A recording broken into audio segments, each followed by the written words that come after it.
Hey everybody, this is Brian Yellow, and this is Mirage, speculating on speculative fiction. Today we're going to be discussing vampires and werewolves because of we want to, and Halloween. And joining me is Varla Ventura.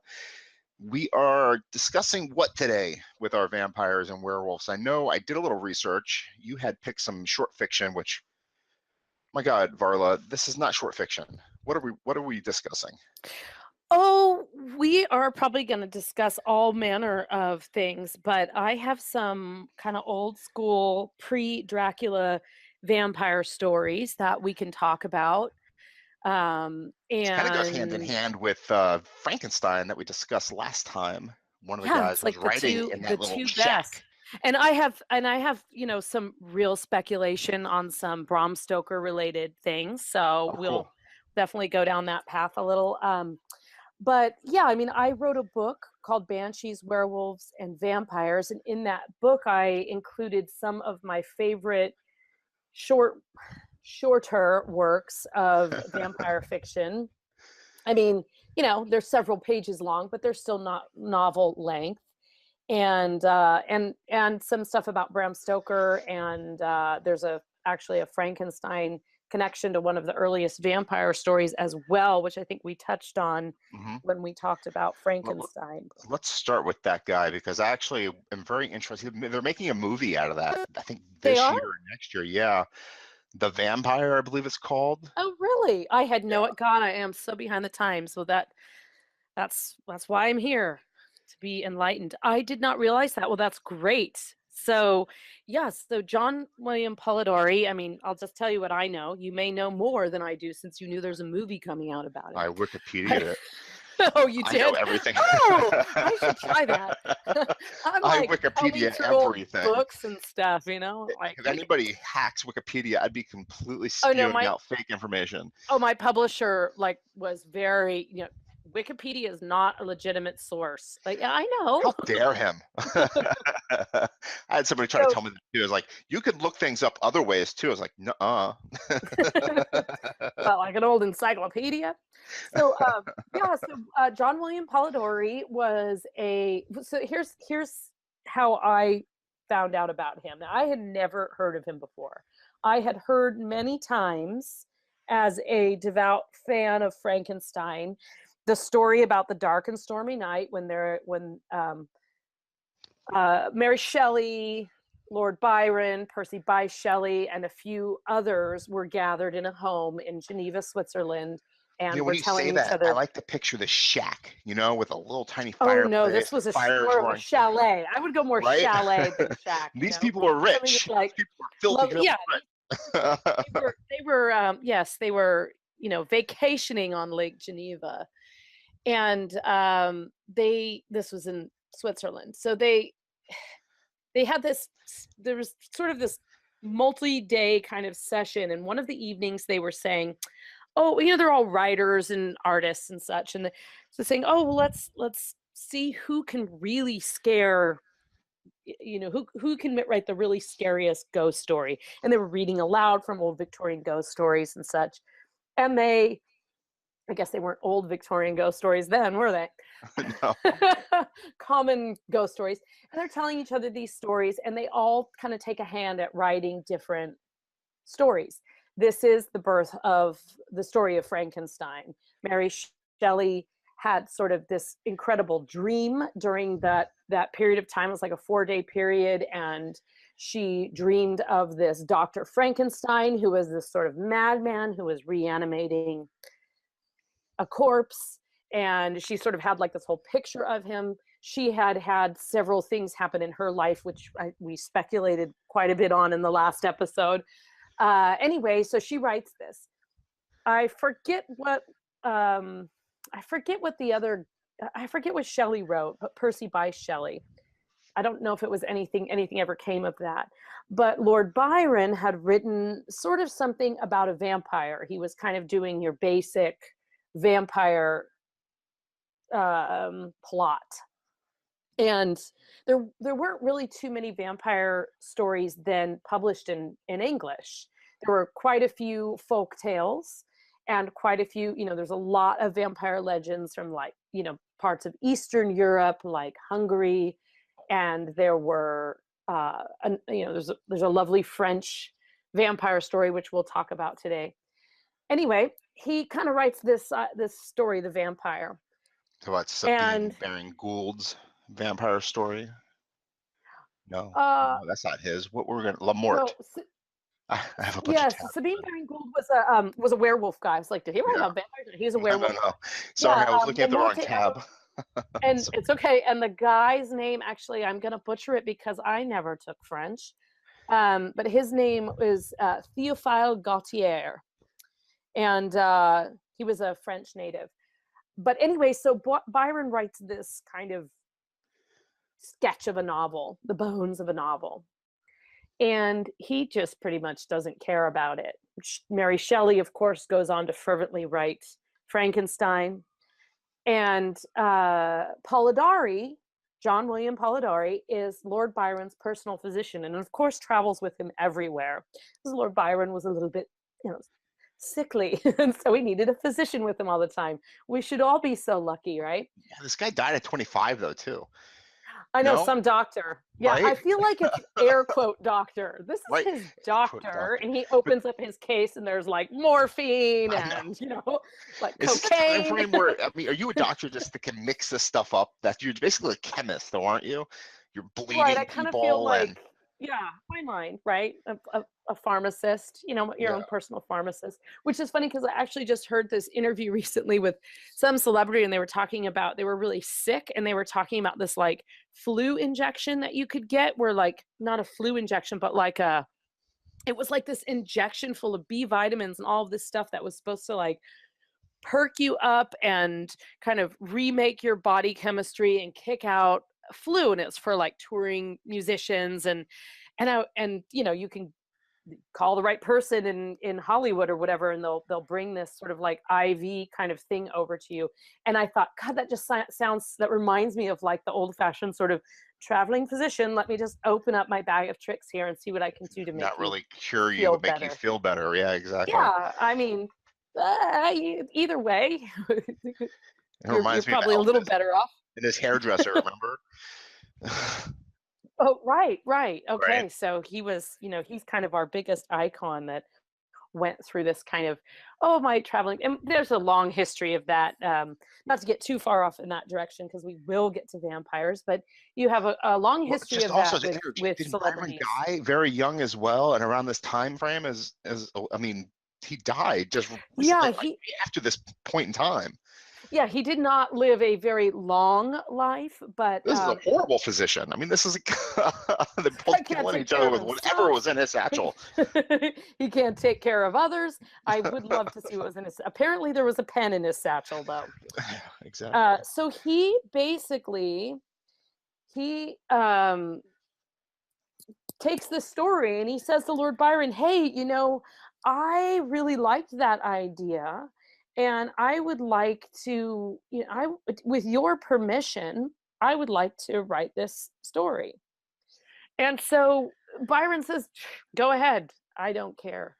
So this is how I kind of found out about it. I was reading, I was basically looking through Gutenberg, which is an online library of public domain works. Mm-hmm. And I literally typed in the word vampire, because I wanted to see what was out there that, wasn't that well known. And I was working on this magical creatures collection for my publisher prior to this book being in print. And I was like, okay, well, let's just see what happens if I type in, I type in fun things, like you type in seance or vampire. And it's cool because the Gutenberg library is constantly being updated and new documents are being scanned. And so what I personally do is I use that as a sort of like search engine. And then I try and go to the source and find copies of these books whenever possible, in libraries. And just because I like to see, there might be an interesting introduction, and I don't like all of my material to come from, the interwebs. So anyway, but it's a great search engine and it's a great way to find out about things. So I'm reading this intro and I'm thinking, what the hell is this? This sounds just like The Dark and Stormy Night of Frankenstein.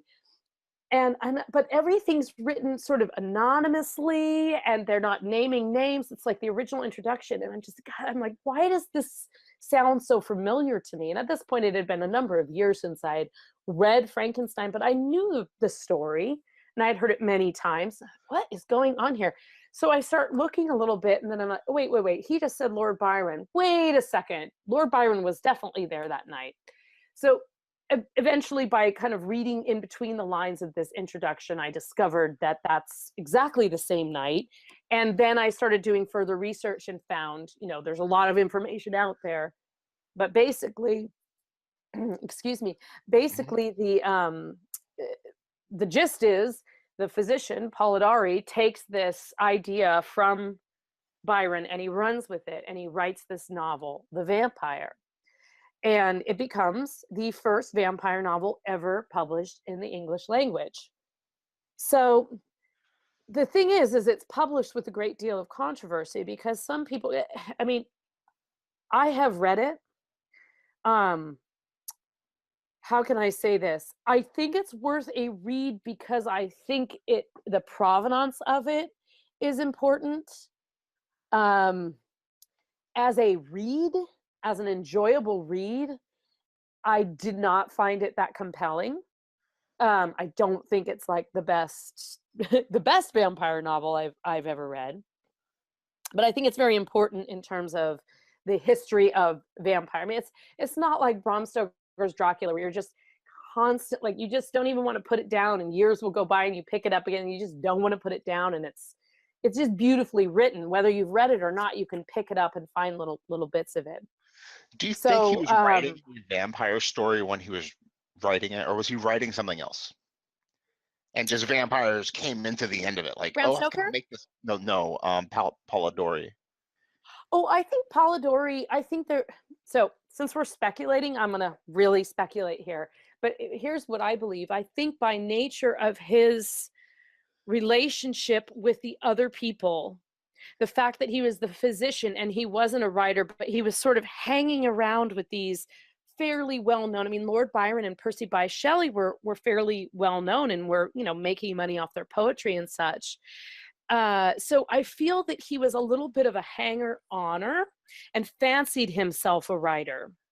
And so, but his training was apparently medical. So Killing my people. theory is like, yeah, my theory is that he was a guy that sort of was enchanted by the artistic lifestyle, but for whatever reason in his background and his upbringing, he had not had that privilege to just release that part. Also, if you read the work, some people have it and some people, they don't got it. And he did not have it. I mean, as far as a writer goes, I just don't think he was a very high caliber writer. Now, you can refine your talents, of course, and our first works are never our best. Yeah. But this was it's not that great. It's a great idea and it's a great plot, but it's actually, for reading it, to me, it's boring. It's also interesting that if you look at the work, Byron's name doesn't appear on it, and it's a Byron work, right? I mean, it's a shared work. He's co-authoring this with somebody else. He didn't write it, honestly, by himself. Sort of. There's actually some controversy around that because when it was first published, the story, the introduction in which he's telling this dark and stormy night, and I was there, and Lord Byron wrote this as an idea, and I asked permission for it. He says that in the introduction. But because it was sort of panned by the critics, many people started saying, oh, actually, Lord Byron wrote this, and he's lost it. He's not a good writer. He should just stick with poetry. And he actually got a lot of criticism for it, even though they were saying, oh no, Lord Byron actually did this, and then when he realized it wasn't very good, he got Polidori to say that he wrote it. Yeah. So that was one kind of controversy around it. I don't think that that's what happened. I think if you read it, you can tell. Oh. That was listening to Onward Christian Soldiers because of one of the people that we're discussing. Because of Sabine and Gould. Yeah. Yeah. I know why. So in any case, Polidori publishes it, and he doesn't hide the fact that um, that it was Byron's idea, and Byron gave him full permission. But again, some people believe that Lord Byron had actually written it and then tried to say that he hadn't. I do not think that's true. I think what Polidori says happened did happen. But still, there's some controversy over who actually wrote that. Anyway, so I think Polidori was a bit of a hanger-oner, and kind of, he didn't deny the connection to Lord Byron when writing it. He didn't insist upon his own individuality, because he knew at that point Lord Byron was already famous, and so he knew it would help sell it. So that's my theory, is that he basically, Lord Byron was like, do whatever you want with it, what's in that vial. And they had a relationship. I don't want to dismiss it like that. I mean, they had been traveling together for years. They had a friendship and a trust between them. And so I think it was one of those things where Byron, to him, it was a throwaway. And to Polidori, he got this sort of mad scientist idea about it. And, the rest is sort of history. When are we writing this? 1820-ish, right? And in that time frame, I think it was published in 1819 originally. Let me look in my little intro to it. Here, the publisher is listed as 1820 for volume 1, number 63 of the New Monthly Magazine and Universal Registrar. How do we view sex here in this time frame? Is it a taboo subject, or are they pretty loose and free with their morals? Would you say? I would say that in the early 1800s, in aristocratical.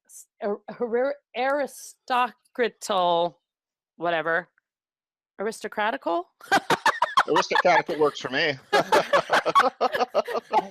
I'm not going to gig you for it. Anyway, Knobby People Society. Yeah. I don't think sex was a common topic, and it certainly wasn't a welcome thing. However, you have to remember that the company that they kept, like Mary Shelley, for example, they had a bit of a love triangle going on. Percy Bysshe Shelley was married when they first met. Oh, that's true. And they continued a relationship, and that actually is thought to have speculating that it fueled some of the underlying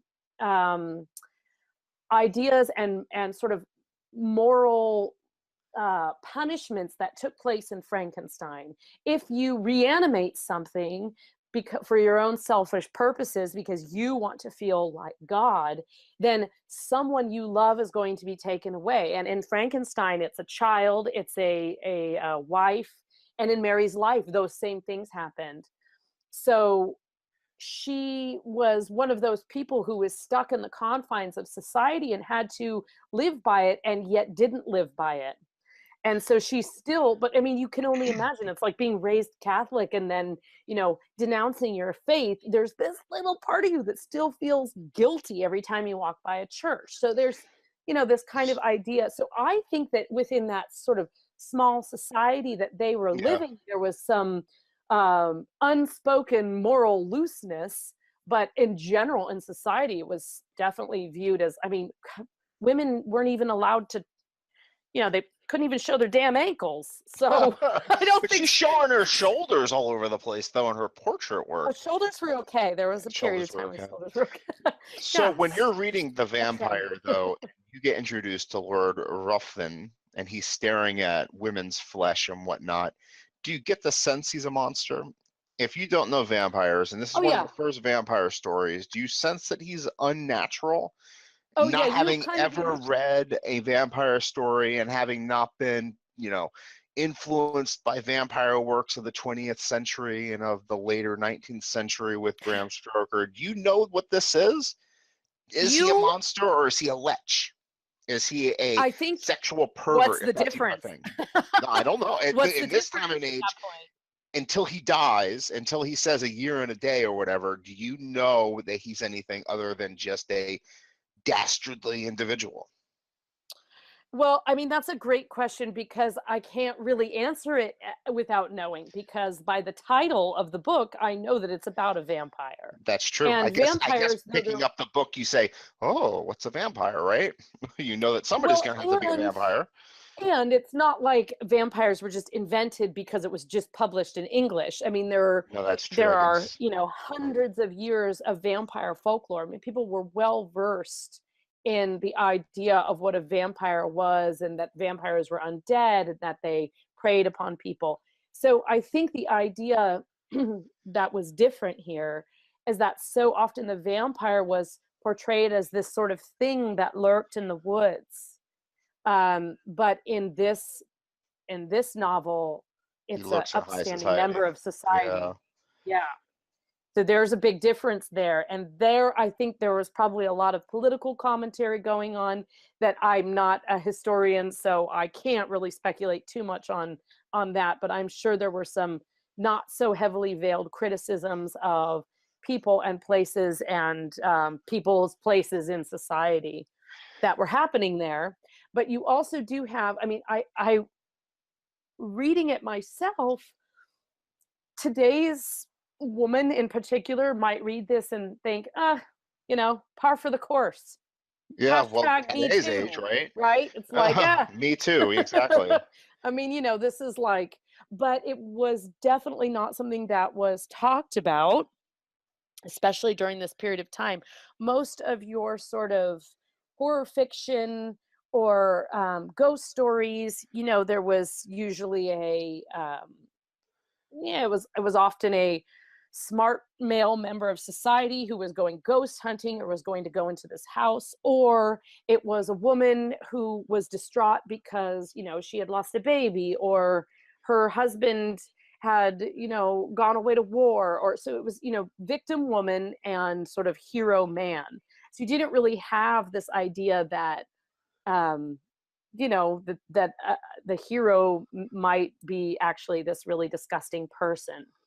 That wasn't as common, especially during that period of time. And that may well be why it was so heavily criticized, and so that it wasn't so much that because stuff was revered at that time that really wasn't, that technically good, but it Can was you give me some popular for. examples?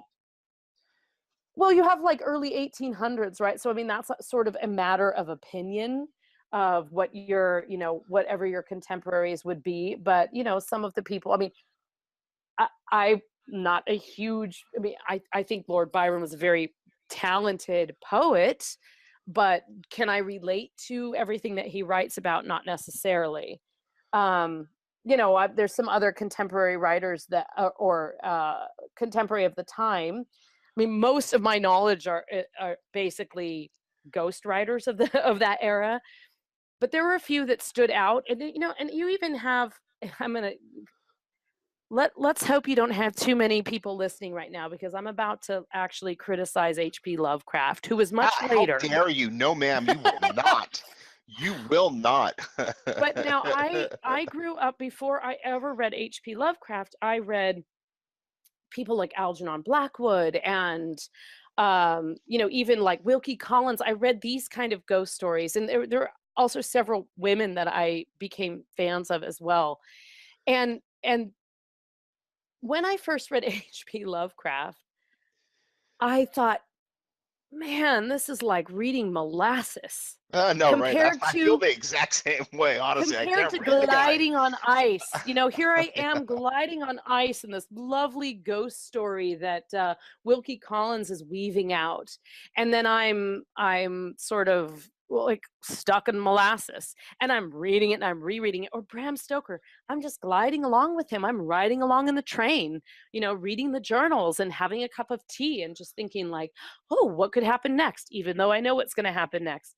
And then I'm just like, oh God, I'm stuck in this mountain. Now I love H.P. Lovecraft for, his kind of role in the horror world. And I have reread him many times, and certain stories of his really resonate with me. Yeah. But I think you know, there's people who were sort of revered. Now, he's not at the same time as this guy. He was much later. But in any case, I don't even remember what my point is, except to say that it was less about what this guy had written in terms of his writing style and more about the fact that he was breaking ground. I do think that that's why he was so heavily criticized. I will tell you from a modern standpoint, if you were to read this novel, I don't think you would find it. I think you could get through it because it's not that long, but I don't know that you would find it as compelling as, you know, something like Dracula. It's very interesting and a great way to segue, but I wanted to point out, I'm not seeing a page number here, a page count. But when I was reading through the cliff notes, because I didn't read this, I kind of... I think I have it in my book, how long it is. Because in my book, I only included the introduction because it was too long to include the whole novel. So let me see if I have it here. I feel like it's like 20 pages long or something like that. Oh, that's not too bad. No, it's really not that long. But it seems like it's long. so thick in terms of what happens in this thing. He meets this woman. He meets this guy at a party. He's being all lechery and staring at women's flesh. And young Aubrey is like, oh, no, you can't. So look at the women. And for some reason, they decide to be buddies and go on the trip of a lifetime through Europe. And they go to Rome, and Aubrey saving all these women from Lord Ruthven. How do you say his name? Ruthven? I have no idea. No one's ever said it out loud to me before. It's all been, Ruthven. I just say Ruthven, but I have no idea. And I guess we'll wait for the movie to come out. I don't know. Nobody's been like pegged to star in it yet.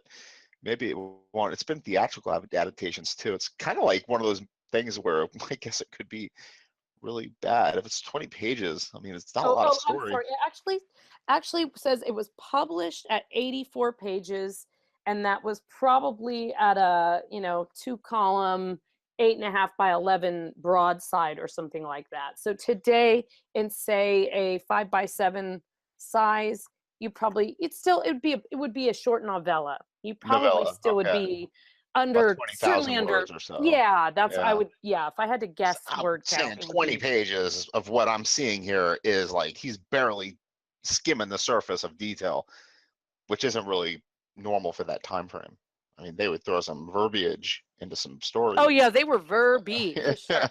Verby and super adjectivey and stuff. Yeah, I was like, So yeah, well, and he's not a real experienced writer, and I think that comes across. But again, I do think a little bit of that comes down to, are you got it or you don't got it. If you're talented, you can, even your first work might be crappy compared to your last work, but it's still a really good work. And you have someone like Stephen King, who's an excellent example of that. I mean, some of his early stuff is actually some of his best work, but it's very simple compared to something like, The Gunslinger or whatever. You have your collection of short stories, and the ideas and concepts in there are a little simpler, a little more like they slice right to the heart, instead of being this kind of long, drawn out, complicated, multi-character plot. But both have, so much pizzazz. And I just don't know that Polidori, poor guy, I feel a little bad for him actually. But then I also kind of feel that if I were in his company, I would find him irritating. I don't know why. That's just an impression that I've always, from reading his works, from just the way, the tone of his introduction. I mean, it's kind of like it strikes me as whiny. Like, I was there too, guys. 20-something years old, though. He's a kid, right? I mean, he's not really that but old. They're all kids. I mean, they're all kids. I mean, she's old at 30, so she's lost her mom. She killed her mother in birth. She's about to lose her husband. Who knows? But she said Frankenstein was written as a rough draft. She's old for her. She was probably the mom of the group, right? Well, she was. I don't know if she was the mom of the group. I mean, I mean, she had children at that point that hadn't lived. So I guess she'd be like the mom of the group, like me, I suppose. I would be probably dead if I were her. I can't remember how old she lived to be, but I won't disclose my age because that's not ladylike. I mean, you're already saying that Polidori would annoy the crap out of you, and he was 25. And if he's your, husband, quote unquote, trying to be your buddy and slipping him drugs under the table, I mean, how much are you going to enjoy his company? Well, it depends on what he has in that satchel, I mean, honestly, like if he's got laudanum and he's doling it out, Right. and he's Would you got like a sip? unlimited access to it, I mean, But he's that's not highly good at addictive. mixing it up, You're though. gonna He's keep killing that. people left and right. His body count's huge. He's got a gigantic body count. It's not even funny.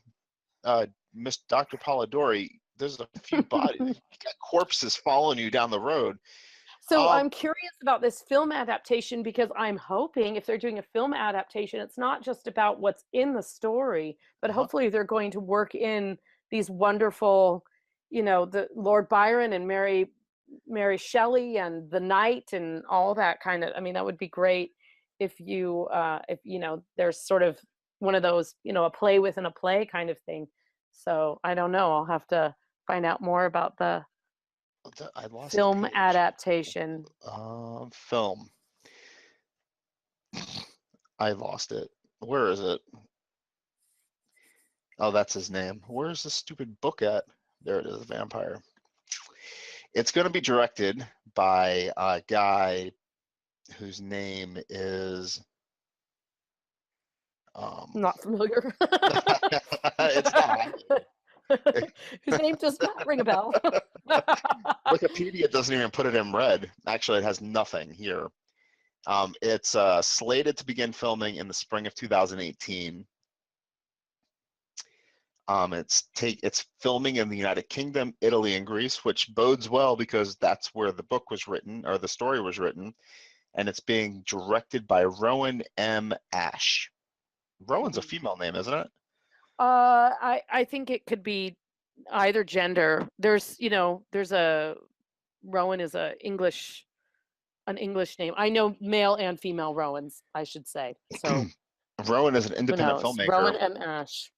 Having produced and directed a number of short films since 2002, as well as being a production managing. He has production. This is horribly written, and it's on IMDb. Miniseries and Where Demons Hide. And I really honestly think she's gone, or they have gone into Wikipedia and added this themselves. So I don't think that this vampire movie is going to be that good. No. I think it's not going to happen. It's probably going to happen. It's going to be invisible once it does. I don't know anything that they've made. Oh, well, we'll look for it then. It'll probably be better that way. Maybe. They've been in... Anyway, let's segue into... Let's segue into Bram Stoker's Dracula, because I believe it has been stated by you that he owes a lot to this novel, or this novelette, this novella. Well, Stoker actually, and to Frankenstein as well, because basically Mary Shelley blew up the genre. She made ghosty horror fiction a popular, incredibly popular, best-selling kind of popular genre to write in.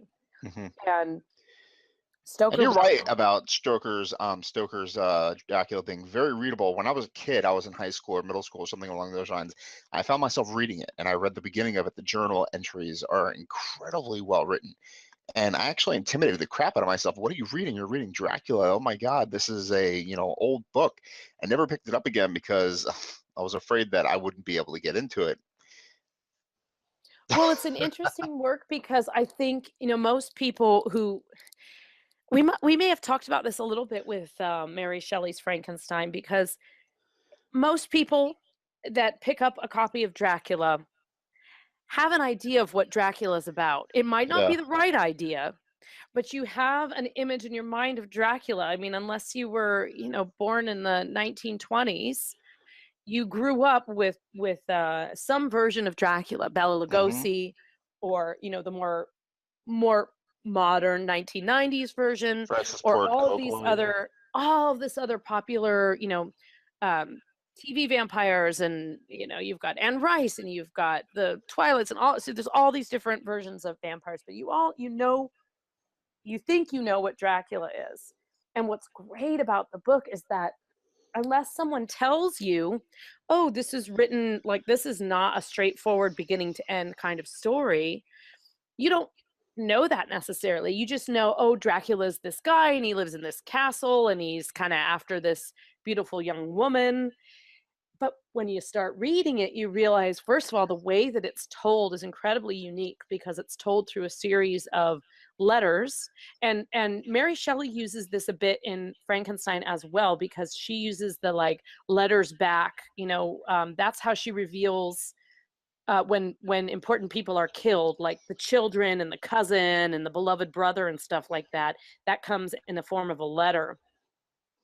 And so this is also told in correspondence, and it's letters back and forth, it's journal entries, and it's not told in a linear fashion. It's told in like a bunch of little like circles that spiral together until everything's revealed. And that was fairly unique. He's also a really excellent adapter of different characters' voices, so you are believing the letters from the young woman Mina just as much as you're believing the letters from the Dr. Van Helsing. So he did a really exemplary job of kind of just speaking from like a writer's point of view, being able to there are a lot of good writers that can write from the same character, and they do the same character. They don't usually switch up the gender. They just kind of stick with what they know, and they're good at it. And you have that even with Stephen King a little bit. You have kind of him in his works, and without him it's not his work, so you need that as a writer. But there are some writers who can write from incredible maintain that voice, but write from very different perspectives. Like a very modern one that I've been reading a lot of is this woman named Tana French.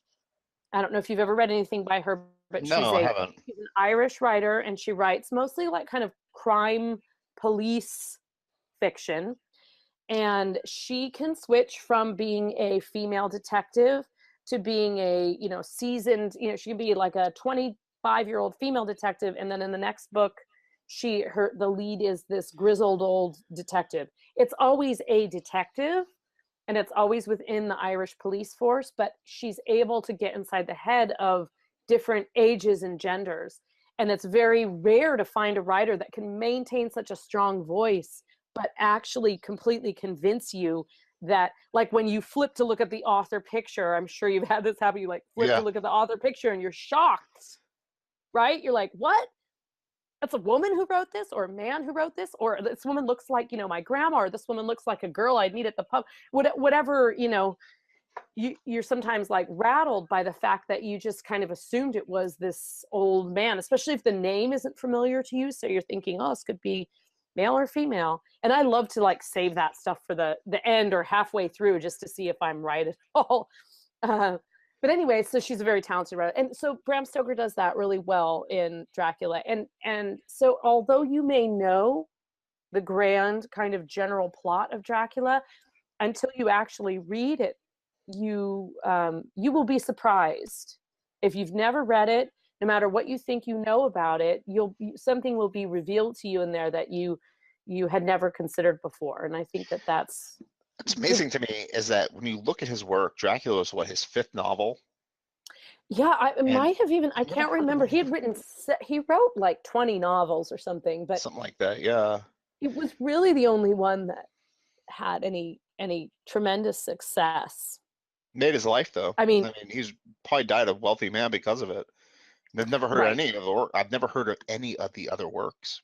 Well, what's interesting actually is, again, in my book, Banshees, Werewolves, Vampires, and Other Creatures of the Night, I have a little short story from Bram Stoker in there, and it is actually called Dracula's Guest. This story was part of a collection that when he died, it was left in his desk. And it was one of, I don't remember how many stories, there's maybe 9 stories in the collection. And they were basically like cutting room floor kind of stories that he just never felt were good enough. And because he had so much success, I mean, we should all be so lucky to feel that pressure, right? Of like, I've had so much success that anything I do will pale in comparison. Mm-hmm. And he had a lot of that. And so he had this whole collection of stories. Now you and I read one of these stories and, you know, our jaw drops. Like, how could you ever think that this is not good enough? How could anyone ever think that about themselves? Yet on the back of having so much commercial success with Dracula and being so well known for it. And the one story I've included is Dracula's Guest. And it's got all sort of the like creepy elements of Dracula that you would want. There's a carriage that breaks down on a horrible stormy night, and the only place to find shelter is in a crypt in a graveyard, of course, right? I mean, it's just got it all. And it's a short story. It's really lovely if you've never seen it. And again, this is something I included in my book. I believe the last time I checked, the entire collection is in the public domain and is available on Gutenberg for anyone to read. There are several other frightening tales in there, including one called The Burial of Rats that's set in the slums of Paris. And this soldier with PTSD is sort of wandering around, and he finds himself sort of in this part of Paris that is just disgusting and kind of overrun with rats. And it's really, really, the imagery is very haunting and disturbing in that. Just so the anyway, his name wife alone, found this Burial of collection. the Rats. It's haunting. Burial of the Rats, yeah. Yeah. Yeah, I know the name, right? It's just beautiful.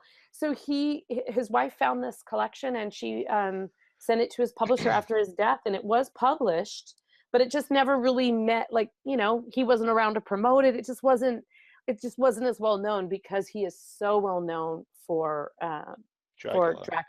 Now, I've read Dracula, and then I've read this collection of short stories. And beyond that, I haven't bothered really with a lot of his other stuff, which is, you know, my bad because I'm a fan. But then again, you do have a little bit of that.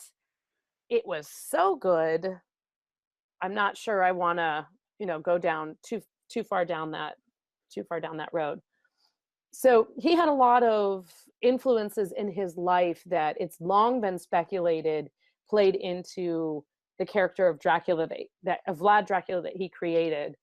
I think most of us know that Vlad Dracula himself did not exist, but that he was sort of a amalgamation of old folk tales from that part of the country, so Hungary and you know, parts of Transylvania and Romania. There's a lot of old vampire and folklore and fiction from that part of the world, along with you know, stories like the vampire and just sort of general idea of what a vampire is. And then there was this guy called Vlad the Impaler, who was really brutal and you know, would put people's heads on pikes and was thought to be very vicious. So there you have that influence in the name.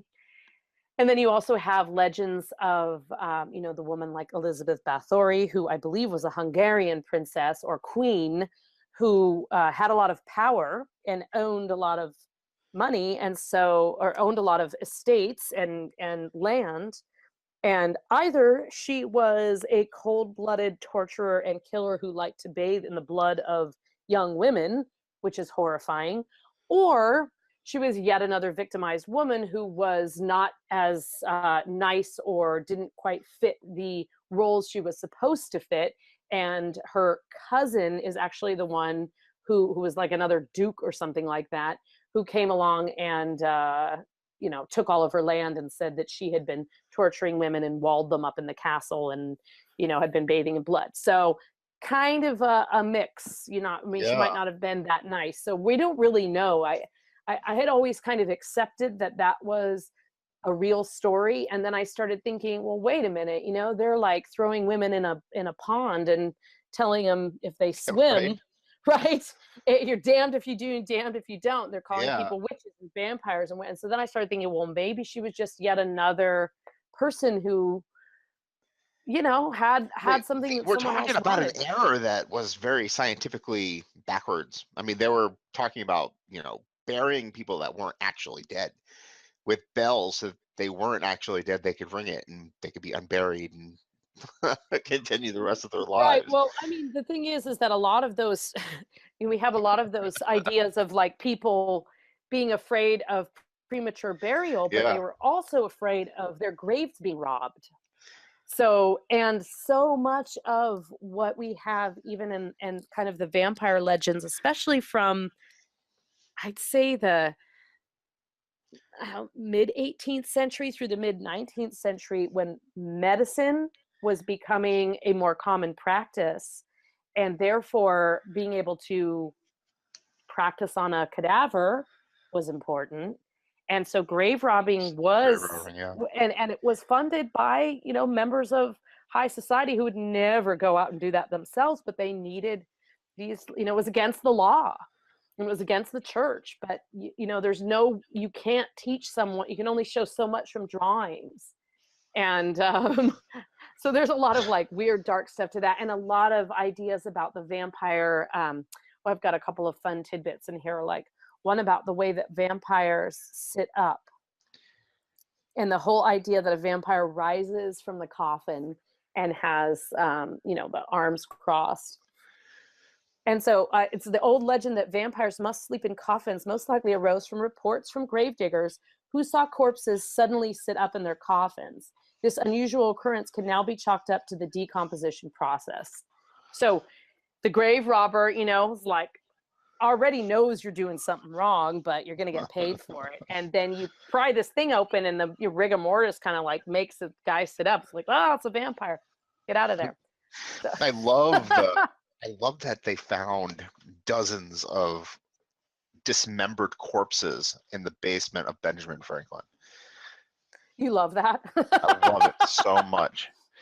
Not that Benjamin Franklin was any kind of mass murderer or anything, just that he had doctor friends that needed to, learn anatomy. So he would let them use his basement as, practice. Right, space. because he was progressive, right? He was a progressive thinker, and there was this idea that once the soul had left the body, then the body wasn't really the person anymore. And Mary Shelley was at the forefront of that idea with her suggestion of reanimating a corpse and what would happen if you took this guy's this and this guy's that and put it all together and tried to recreate life. So sort of the opposite of what, instead of sustaining life by tinkering with a corpse, you're using a corpse to recreate life. And that was definitely, something that was bantered about, and it was a new concept that, medicine as it was in the 1700s was really changing and coming out of that dark age of like, the plague and, bring out your dead and all that kind of thing. You had really like some progressive thinkers who were also, considered to be sort of sinners and outcasts. So they were the ones you want to hang around with because they were a lot more fun. When you look at history and you can associate names with monsters, does that stop? When is the last monster in history? Oh, you mean? Do you know what I mean? In the past or in the future? Well, no, I don't know. But what do you mean? You mean like a named? Yeah. Like when do you stop associating Frankenstein with Frankenstein or vampire with vampire? I mean, like not Bram Stoker, like Vlad the Impaler or Mary of Scott. Who was the blood bather? That type of person, or the witches of or the witches of what's it called over here in Massachusetts. As long as man has been able to tell stories or feel the feels, there have been monsters. I mean, always. There's creation monsters. They all have names. There's monsters from around the campfire to keep the children close to the hearth. There's monsters that, ripped open a clamshell and delivered mankind. I mean, there are monsters that go back to the beginning. I mean, you can even find plenty of monsters in the Bible. So there's, and I'm not suggesting by any means that the Bible is the beginning. Let me tell you. Yeah. But Well, let's enter the 20th century. Let's all enter right, the 20th century. reluctantly, but And all right. who are the monsters of the 20th century? The Oh, vampires, the that's a werewolves. good question. Well, I mean, by the 20th century, by the early 1900s, you did have Dracula. You did have Frankenstein's monster or the creature. You did still have plenty of werewolves. I mean, werewolves were still pretty undefined and feared at that point in time, although less so. I mean, there was a period of time during sort of, the witch craze era, just jumping back to the 1600s real quick. There was a Not period of fair. time where if you weren't a witch, you were a vampire or a werewolf. Even mean, in those were Salem, other- I mean, if you weren't a witch, they were going to find some way to dunk you in water and see if you floated or sunk. Well, I mean, for example, there's a story that I included in the werewolf section that is just this old little folk tale about this woman who was killed for being a werewolf. And the story goes that she was kind of found the next morning next to the corpse of her husband that had been terribly dismembered and stabbed and sort of like ripped to shreds.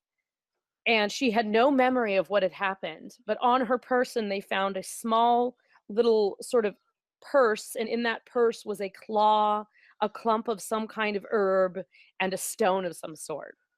And this was enough for them to declare that she was a werewolf and that she had gone into a murderous rage. Otherwise, how else could a woman of her size have killed this husband in such a blind and bloody rage? And so she was, wasn't even tried. She was just, I can't remember if she was burned alive or hung as a werewolf. So this was a very, I don't want to say common. It wasn't as common as like being accused of being a witch, but it was a supernatural explanation for something that defied a common person's understanding. Just like we don't understand, we call serial killers monsters because, the majority of us cannot understand that desire and never will. And thankfully, that's a good thing. We don't want to understand that desire, but we are fascinated by it. And yet we refer to them as monsters, even though they are men and a few women, but they are mankind. They are human, just like we are. They were born with the same tools that we had in terms of, just physically or evolutionary. There's so many other factors, and in terms of brain development and environment and all that kind of stuff. But I guess the short answer to or the very long answer to your question is that, we have never been able to really separate ourselves from mythology and the supernatural. And I think that that's part of what makes us think and ponder and wonder. And that also gives rise to our obsession with things that are unknown. We have the choice to accept a rational answer or make up one that is more. Yeah, or waver back and forth. I mean, waver back and forth between the two. Speaking of which, I guess today is the day that JFK's unsealed records are released, right? I know. It's like, do I actually have the time to look? I mean, I'm just so interested to find out what they say, but at the same time, it's like, well, someone is going to have the time to look through those, and then they'll write that up into a nice. That's what I'm waiting for. Actually, you're waiting for the cliff notes. Anything in there, I need to know. Somebody's going to write a really awesome article, and I'll read that. A really awesome Wikipedia page. I'll learn it eventually. I'm not that interested in reading it right now. If Donald Trump says interesting, I doubt there's anything in there I need to know. Right. That could be just a a tactic on his part to get you to not look at it. Oh, damn it. Now I have to read more. Now I want to read it.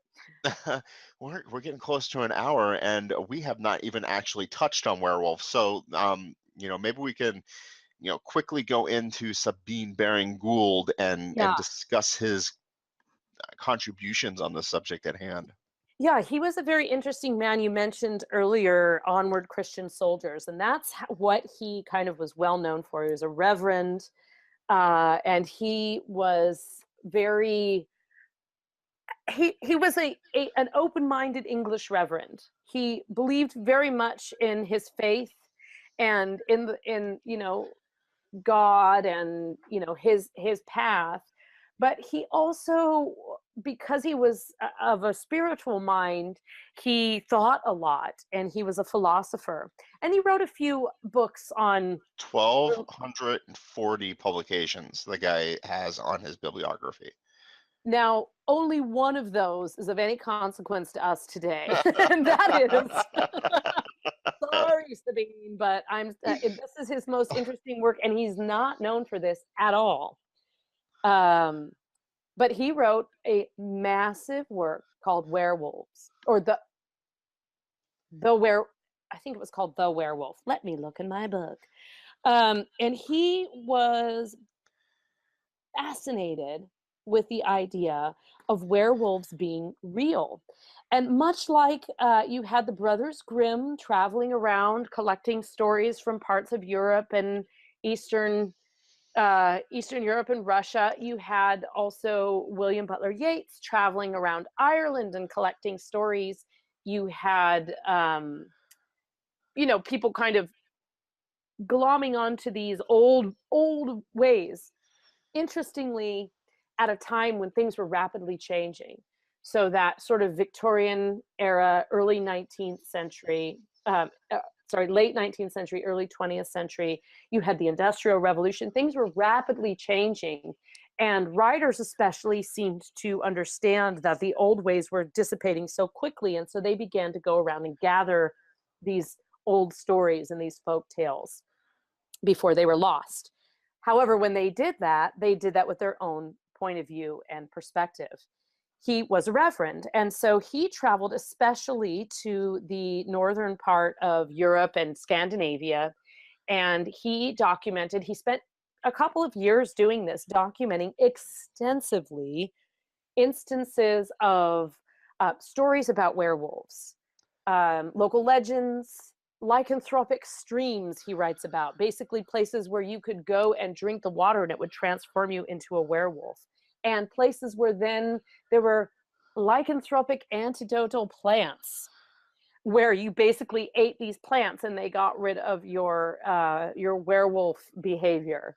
He also writes about, and the thing that is most frightening that he writes that is most true and really rings true is that, here he is, he's writing, he's documenting all this stuff, but he's also taking the idea of, is this really real?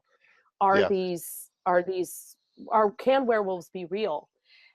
And his conclusion, which is not at the end of the book, oh, by the way, it's at like chapter 7 of 20 or something like that.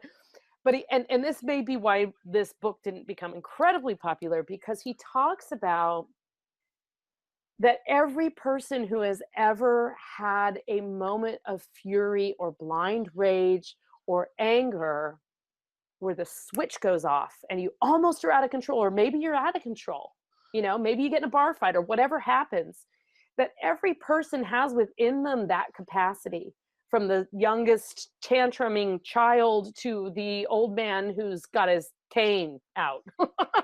Whippersnappers. Yeah. So, but anybody has that sort of capacity to have that change in their brain, whether you act on it or, everyone's been so mad they could see red. If you haven't been so mad that you could see red, you haven't been paying attention the last year. Right, exactly. My point is that what he's talking about is that everybody has this ability to kind of switch. And that because of that actually gives credence to the idea that a werewolf is not a supernatural being that is its own kind of evolutionary entity, but rather it is something that is transformed from an ordinary human.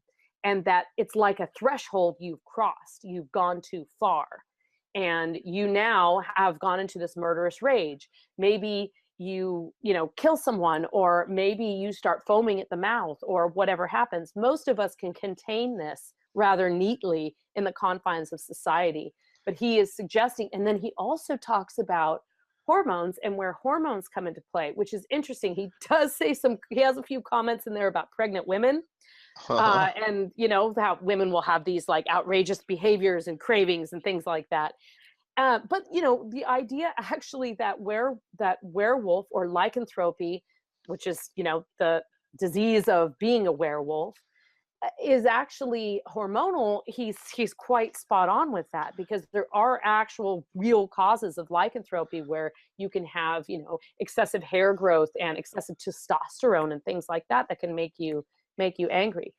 So you have this idea that he's talking about, whether it's real or not. And then you also have all of the stories that he's glommed about, the berserkers who would go into these Norse fierce warriors who would literally work themselves up into a frenzy and then go into battle, and they'd wear like furs and, like heads of animals and things, and their enemies would run. I mean, you would run too. So it's just a really interesting book, because it's everything from legends and stories that someone as told to him, to could this be real, and thoughts of the times and things that come to his mind. And it's very long. It's very thick, but there's definitely a lot of interesting stuff in there. And I actually did a series of ebooks with some excerpts from it, and I've included a little bit about him in my book, but like basically what I think is the most important takeaway from him. So that's the guy in a nutshell. It's so fascinating to me that he's writing about this lycanthropy, but at the same time, it sounds like he's writing it as a response to Darwin's what is it called, descent of man, sexual selection, and botany, right? Yeah, sure. So there's, I mean, in the Times, I mean, it's very it's, I think if you are interested in if you're interested in werewolves, it's a great read. If you're interested in sort of the politics and the politics of evolution and where that played in religion, it's also a very interesting read, because I'm sure there are many things along those lines that that somebody else who was more well versed in the subtle nuances of where everybody stood on evolution in 1902. I'm sure you could pick up a lot from this work, and it was actually published in the 1800s. Yeah. But for me, 1890, I think, something along that. late 1800s, yeah, Victoria, right smack in the Victorian spiritualist era. And he is one of the characters in sort of my mind. There, I have this whole list of characters, and I wrote another book which won't be out until October, but it's basically done. And there's this one chapter in the book that's sort of like the dark side of upstanding citizens, and he was one of them. He's not known for having written this. He probably would have been laughed at for writing this incredibly valuable work on werewolves. And you had other very important fancy people who were doing things like designing buildings and being the ambassador to the US consulate and things like that. And meanwhile, they're like scribing down these really creepy little tales about supernatural beings. So I have a little chapter in my book just about this kind of, because he's really interesting for the subject matter, but also for the context that he was writing in. And I mean, nobody else has written about werewolves like that.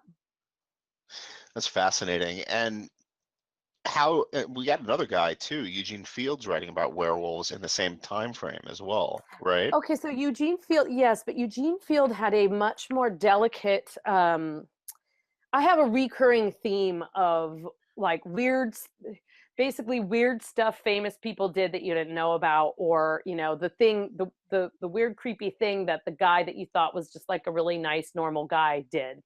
And I don't mean in like a gross way, but Eugene Field's a great example. He was most well known for being a beautiful children's book writer. He wrote children's fairy tales, and they were all beautifully illustrated, and it was quite popular in his time. But he also wrote this lovely, very short story, which is in the book, that is called The Werewolf. And it's kind of, a little bit of his darker side.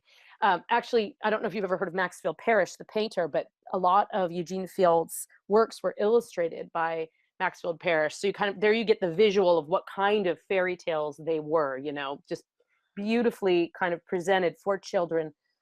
And anyway, so he wrote this short story about werewolves. I don't know that it was ever illustrated.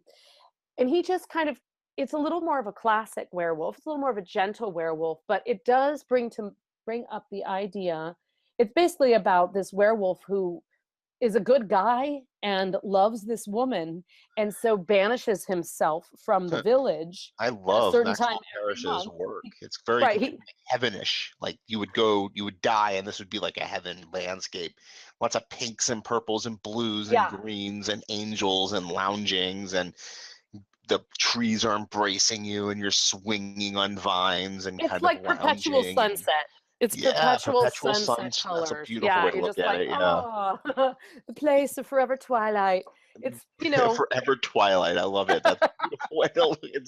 They're really lovely paintings. I mean, I can definitely. I love Maxfield Parrish. I love it. Where I would hang this, actually, I wouldn't want these in my home necessarily, but I would love to see Maxfield Parrish's version of a werewolf or a vampire. I don't know that he's ever done that. Now I'm going to investigate on the lost works of him and see if there are any kind of more Halloweenish illustrations that he did. But nonetheless, so this story is basically, it's your classic. So unlike the vampire, which is continually portrayed as a menace and a little bit of a lech, but yet we're sort of attracted to that. It's like, oh, well, it's a little bit sexy. The werewolf is we just feel sort of sorry for the werewolf, because it's almost like, oh, this is out of my hands. And in this story by Eugene Field, the guy removes himself once a month or so, at the full moon, of course.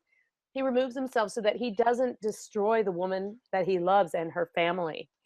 And what's very interesting about this is that Eugene Field was not always a writer.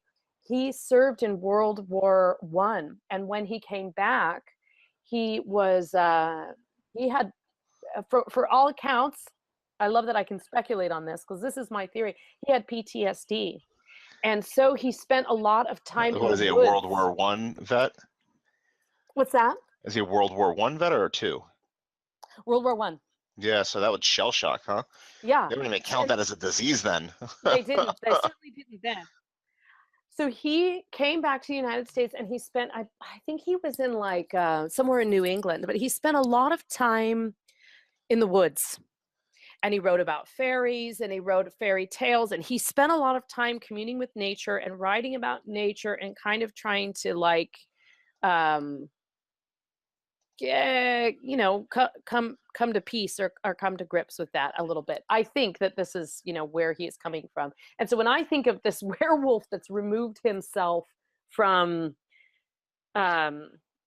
society, I do think of, I've known quite a few vets in my life that really should have removed themselves from society in order not to destroy their families. And I'm not saying remove themselves permanently, but check yourself into the garage for half an hour instead of going off on your family, kind of thing. And so I kind of see a little bit of that. It's impossible to do in the moment, though, for a lot of dudes.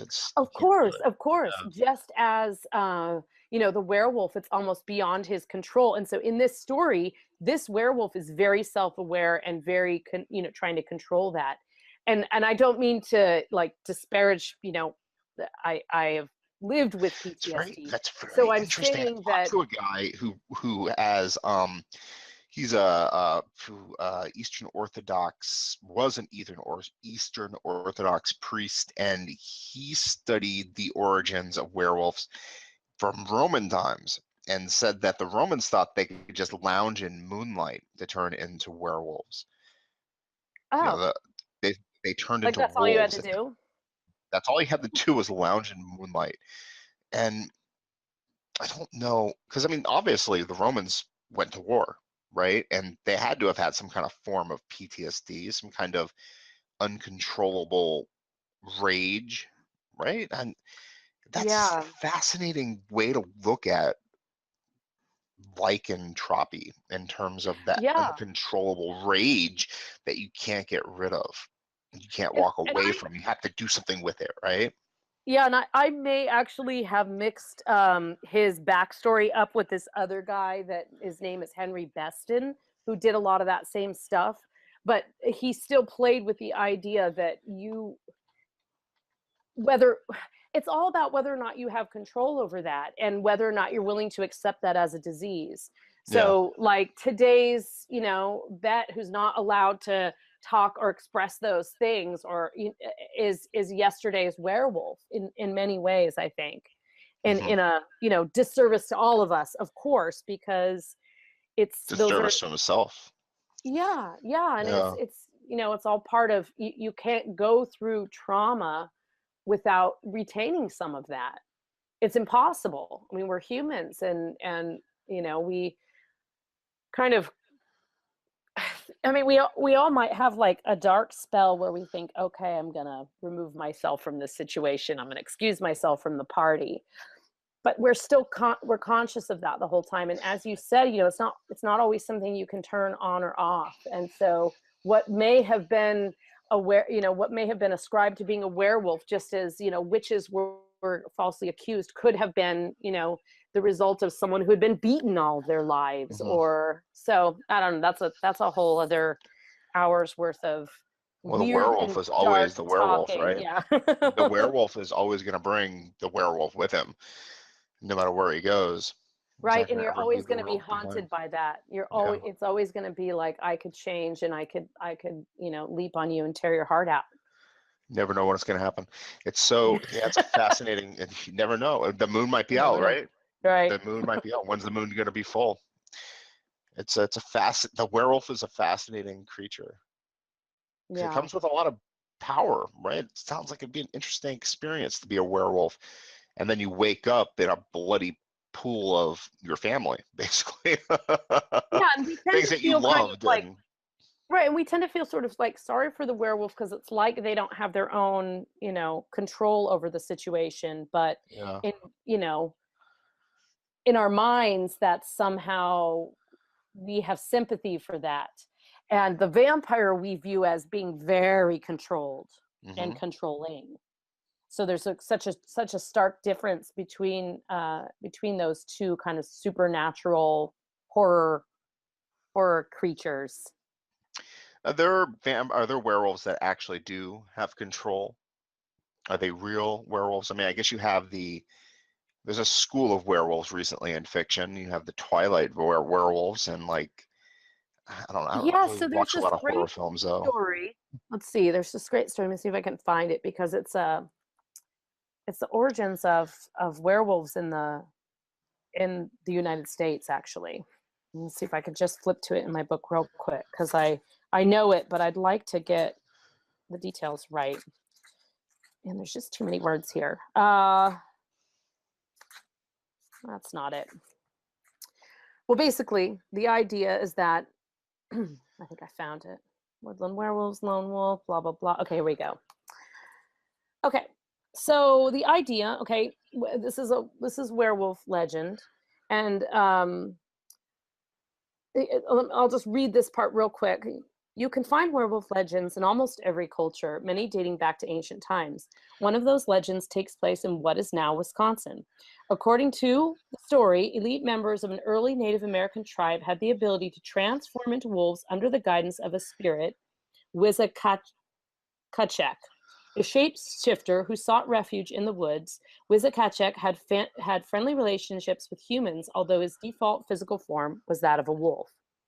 What happens is this spirit guy gives these two boys, so the tribe's starving and it's a rough winter, and they're both gifted with the supernatural ability to transform into werewolves, and so that they can hunt and they can have the leg up on all the other animals out there, because they're both human and wolf. They've got it all. And as long as they don't use this for any kind of, ill-gotten means, no fighting, don't use this to your advantage, this is just so you can feed everyone, then everything's fine. And this goes on for some time and it's fine. And then one of them gets mad about something. There's probably a female involved, and he kind of flips out and he transforms to a werewolf right there in the middle of all the people, and kind of like lunges at this guy. And so the power is not taken away, but instead they are both punished, because of course the good guy gets punished along with the bad guy. And so then they are punished, and they're not constantly transformed. They can transform when they want to hunt, but they are no longer allowed to be part of the society, and they are banished to the woods. And that is thought to be the father, or the great great great great grandfather of werewolves, which is interesting because in Wisconsin we have the werewolf of Bray Road, and it's probably some of the most modern day werewolf. And by modern day, I think we're talking like 1940s and 50s. Some of the more modern day werewolf sightings today that are on record are from that same area. So in other words, there is a little bit of that choice over that power. And back in the day, someone blew it. That's a common theme in Is that Elkhorn, Wisconsin? What's that? Oh, the Bray Yeah. Road? Yeah, I think so. I think that's interesting. Yeah. That's fascinating. Wow. Let's see. Where do we go from here? Yeah, exactly. There's so many places, honestly, but I'm like now concerned because we're at an hour and 17 minutes. Yeah, so we should probably wrap it up by saying. I mean, we could talk about werewolves and vampires all day, but there's a story I need to edit, and I'm like, oh god, what am I going to do this, edit that? Wow, so fantastic. So this has been a great conversation about werewolves and vampires, and I'm so happy that you got to join me today. Yeah, well, thank you so much for having me and letting me blather on about these topics that I'm far too passionate and slightly, probably mildly misinformed about. Nobody knows anything about misinformed. You are a genius when it comes to cryptozoological creatures of the world, and we will never ever say anything different. You told me that you're currently filling the World Wide Web with your own voice and podcast, and what is going on with that, and where can we find it? So I just launched, the beginning of October, I launched a podcast. It's called Varla Ventura's Tales of the Strange. And season one, thank you. Season one is called Strange America.